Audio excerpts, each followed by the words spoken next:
வணக்கம். ஆகாஷ்வாணி புதுச்சேரி மாநில செய்திகள் வாசிப்பவர் ரோஷ்னா காசிம்.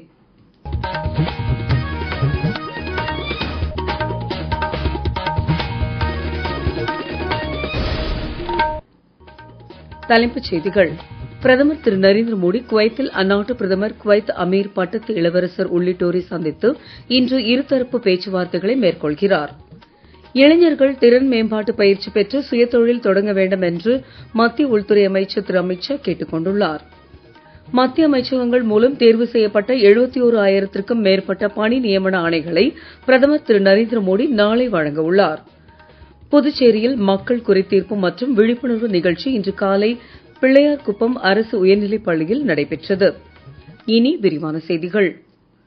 பிரதமர் திரு நரேந்திர மோடி குவைத்தில் அந்நாட்டு பிரதமர் குவைத் அமீர் பட்டத்து இளவரசர் உள்ளிட்டோரை சந்தித்து இன்று இருதரப்பு பேச்சுவார்த்தைகளை மேற்கொள்கிறார்.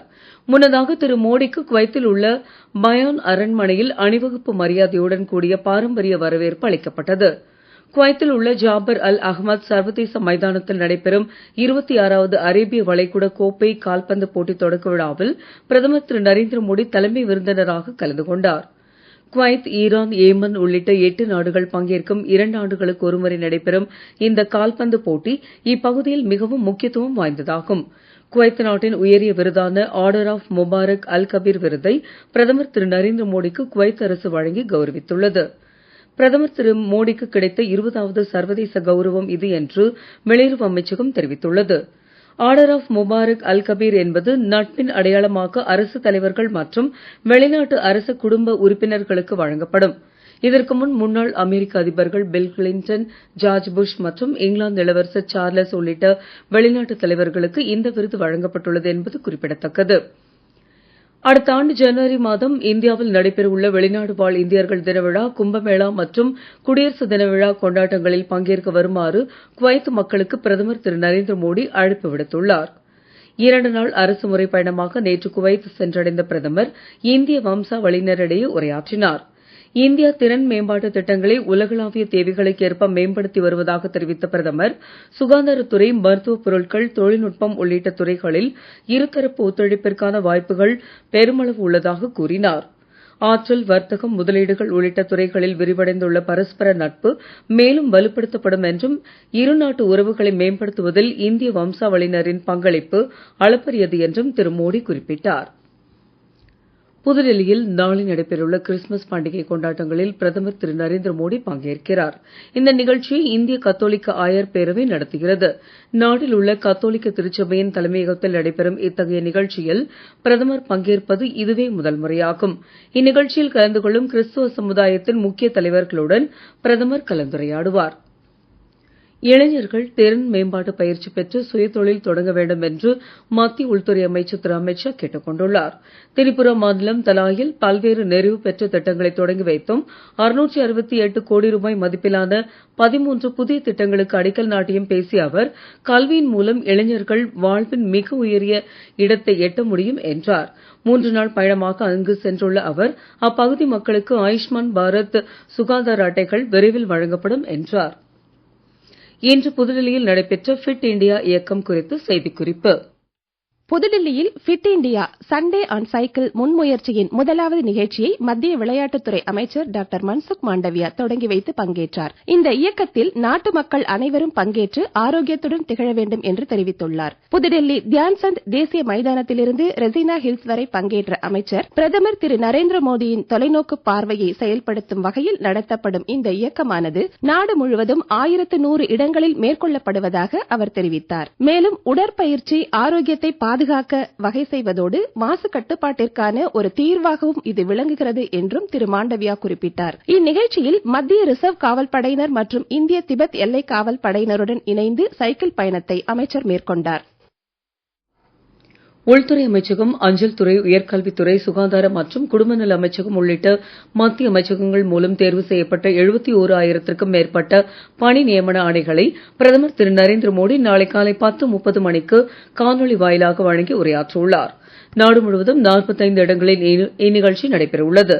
நாட்டின் கட்டமைப்பில் இளைஞரின் பங்களிப்பை அதிகரிக்கும் வகையில் வேலைவாய்ப்பு திருவிழா தொடர்ந்து நடைபெற்று வருவதாக மத்திய அரசு தெரிவித்துள்ளது.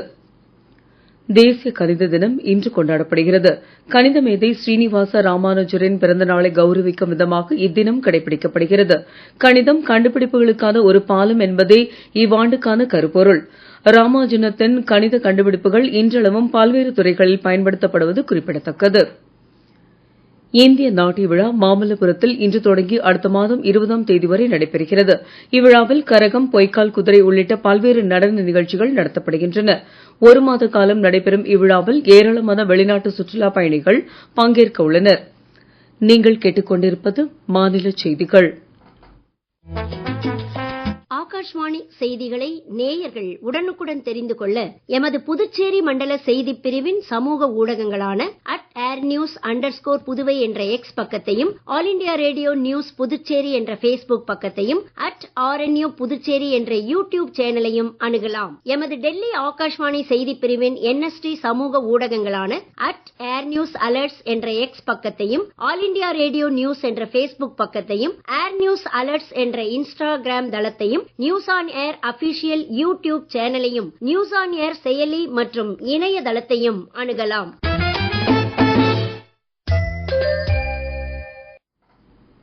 புதுச்சேரி அரசு வருவாய் மற்றும் பேரிடர் மேலாண்மை துறைகள் வங்கியுடன் இணைந்து மக்கள் குறைதீர்ப்பு மற்றும் விழிப்புணர்வு ஏற்படுத்தும் நிகழ்ச்சி இன்று காலை பிள்ளையார்குப்பம் அரசு உயர்நிலைப் பள்ளியில் நடைபெற்றது. இதில் சிறப்பு விருந்தினராக துணைநிலை ஆளுநர் திரு கைலாஷ்நாதன் கலந்து கொண்டார். அப்போது பேசிய அவர், கிராமங்கள் தான் இந்தியாவின் முதுகெலும்பாக இருந்து வருகிறது. அதை உறுதி செய்யவும் அந்த விழிப்புணர்வை எல்லாரும் ஏற்படுத்துவதுதான் இந்த நல்லாட்சி வாரம் நாடு முழுவதும் கொண்டாடப்படுகிறது. பாரத பிரதமர் நரேந்திர மோடி இந்த திட்டத்தை அறிமுகப்படுத்திய நோக்கம் அதுதான். அவர் சொல்லியிருக்கிறார், கிராமத்தின் பார்வையில் நல்லாட்சி என்பது வெறும் முழக்கம் மட்டுமல்ல, அது மாற்றத்துக்கான ஒரு நல்ல முயற்சி. அதுதான் ஜனநாயகத்தின் உண்மையான சாரம். அங்கே வளர்ச்சி மக்களை சென்றடைகிறது என்று சொன்னார். இது போன்ற நிகழ்ச்சி மூலமாக அரசு அதிகாரிகள் மக்கள் மத்தியில் நேரடியாக சென்று அவர்களுடைய குறைகளை கேட்டு தேவைகளை அறிந்து அதை தீர்த்து வைக்க வேண்டும் என்பதுதான் அதன் அடிப்படையான நோக்கம். அதிகாரிகள் களப்பணி செய்ய வேண்டும் என்பதுதான். அந்த வகையில் இந்த பகுதியில் உள்ள மக்களின் குறைகளை அறிந்து அதை சரி செய்யும் ஒரு முயற்சியாக இந்த நிகழ்ச்சி இருக்கும் என்று நான் நம்புகிறேன். இந்நிகழ்ச்சியில் ஆதி திராவிட நலத்துறை அமைச்சர் திரு சாய் ஜே சரவணகுமார், தலைமை செயலர் திரு சரத் சவுகான், மாவட்ட ஆட்சியர் திரு குலோத்துங்கன் மற்றும் அதிகாரிகள் உள்ளிட்ட பலர் கலந்து கொண்டனர். டெல்லியில் காற்று மாசின் தரம் மேலும் மோசமடைந்துள்ளதாக மத்திய அரசு கட்டுப்பாட்டு வாரியம் தெரிவித்துள்ளது. இன்று காலை 11 மணி நிலவரப்படி சராசரி காற்று தர குறியீடு 395 உள்ளது. அடுத்த 2 நாட்களுக்கு இரவு மற்றும் அதிகாலை நேரங்களில் கடும் பனிப்பொழிவு இருக்கும் என்று வானிலை ஆய்வு மையம் தெரிவித்துள்ளது. இமாச்சல பிரதேசத்தில் அடுத்த 3 நாட்களுக்கு கடும் குளிர் நிலவும் என்றும், உத்தராகண்ட், பஞ்சாப், ஹரியானா, சண்டிகர், டெல்லி, உத்தரப்பிரதேசம், ராஜஸ்தான் மாநிலங்களில் குறைந்தபட்ச வெப்பநிலை 4 முதல் 8 டிகிரி செல்சியஸ் வரை இருக்கும் என்றும் வானிலை மையம் தெரிவித்துள்ளது. ஜெர்மனியில் மேட்பர்க் கிறிஸ்துமஸ் சந்தையில் நடத்தப்பட்ட பயங்கரவாத தாக்குதலுக்கு இந்தியா கண்டனம் தெரிவித்துள்ளது. இது தொடர்பாக மத்திய வெளியுறவு அமைச்சகம் வெளியிட்டுள்ள செய்திக்குறிப்பில், இந்த தாக்குதல் சம்பவம் மிகவும் பயங்கரமானது என்று தெரிவிக்கப்பட்டுள்ளது. நேற்று நேரிட்ட இந்த தாக்குதலில் 5 பேர் உயிரிழந்தனர், 200 பேர் காயமடைந்தனர். இச்சம்பவத்தில் இந்தியாவைச் சேர்ந்த 7 பேர் காயமடைந்துள்ளதாகவும் அவர்களுடன் இந்திய தூதரகம் தொடர்ந்து தொடர்பில் இருந்து வருவதாகவும் தெரிவிக்கப்பட்டுள்ளது. 19 வயதிற்குட்பட்டவர்களுக்கான மகளிர் 2020 கிரிக்கெட் ஆசிய கோப்பையை இந்தியா வென்றுள்ளது. மலேசிய தலைநகர் கோலாலம்பூரில் இன்று நடைபெற்ற இறுதிப் போட்டியில் 41 ரன் வித்தியாசத்தில் பங்களாதேஷ் அணியை தோற்கடித்தது. பஞ்சாப் மாநிலம் மொஹாலியில் அடுக்குமாடி குடியிருப்பு ஒன்று இடிந்து விழுந்ததில் 2 பேர் உயிரிழந்தனர். கட்டிட இடிபாடுகளில் சிக்கியிருப்பவர்களை மீட்கும் பணியில் தேசிய பேரிடர் மீட்புப் படையினர், ராணுவத்தினர் ஈடுபட்டு வருவதாக அம்மாநில காவல்துறை தெரிவித்துள்ளது.